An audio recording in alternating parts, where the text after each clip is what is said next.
Well, I know you guys have already watched this play, but I want to watch it again. I'm gonna try to share my screen here, and we'll kind of walk through it. I'm gonna Let's get see if play I can. right. Let's see if we can. Everybody can see it, okay? Mhm.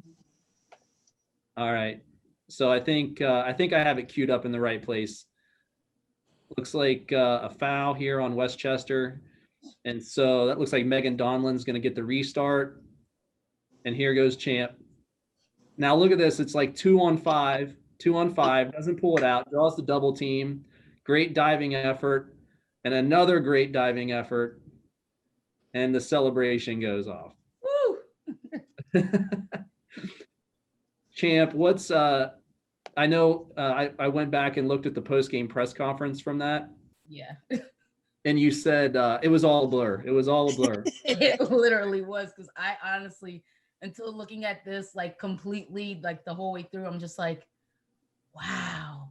And just like, who would have thought? So what's your impression? I mean, what do you remember about that play, that moment, and how you ended up scoring that goal?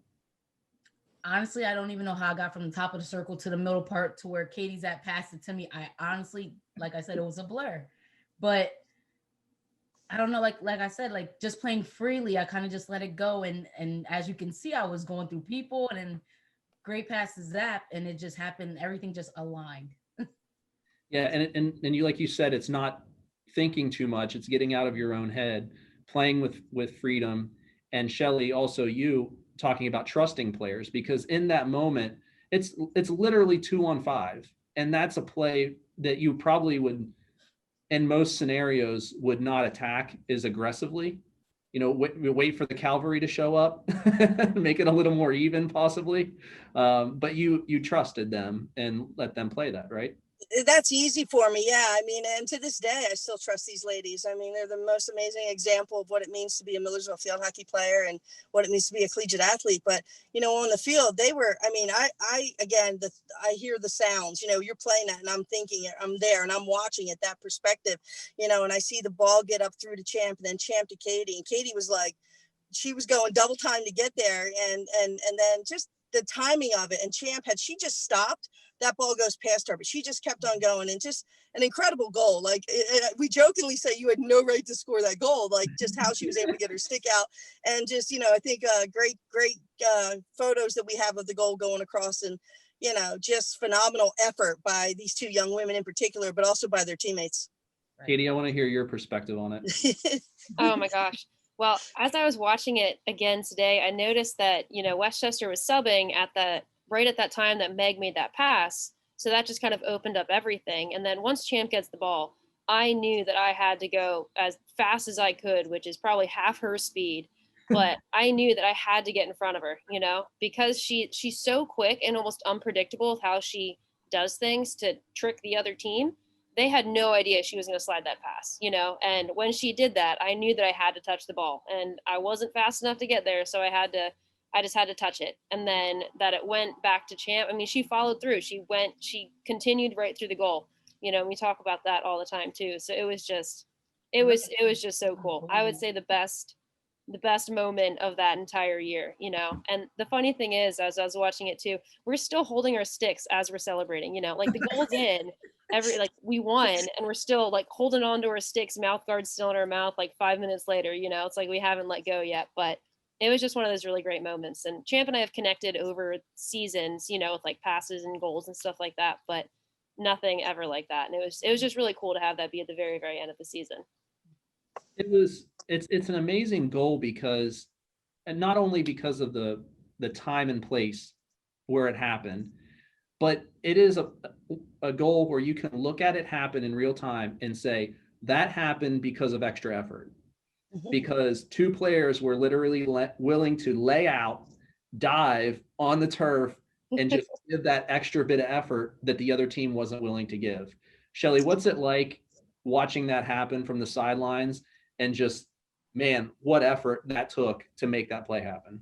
Oh yeah, it's like, well, and again, we're playing on a surface that's not as familiar to us. So that was, one thing, and it wasn't a big deal. And the night before, these two were sitting across from each other. I think we're at the Cheesecake Factory, This is my memories coming back, and they're trying to tell the waitress it's my birthday or something to do something silly. And again, just having like we have fun, and so just watching that and that trust and that effort, they were willing to lay it all out there. And let me tell you, had they not scored that goal, there's no doubt in my mind that Katie's grabbing herself up and she's sprinting back and Champ's doing the same. It's like we're willing them to do it, but they're doing what they do, I mean, and plus, you have such people, Sots, and you have Rach, and you have some other people, and Meg and Bix on the field that, they got their backs. So, of course they're going to go all out.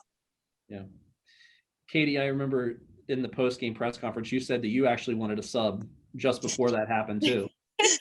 Yeah, I believe Lauren Gearhart was actually at the 50-yard line waiting for me, and you probably couldn't see before that. I'm like waving, like wheezing, and Champ's like, running circles around everybody. And once that ball went, I knew that I had to go. I couldn't leave her hanging there. I mean, she probably could take on 5 of them on her own, but I figured I'd go and try to help out if I could. But I mean, it's just that Shelly says it all the time, the one more, the extra effort. And I think, for a long time, it's hard to really understand what it is the coach is trying to get into your head. And I think in that moment for Champ, both Champ and I was just kind of like, oh, okay, that's what that means,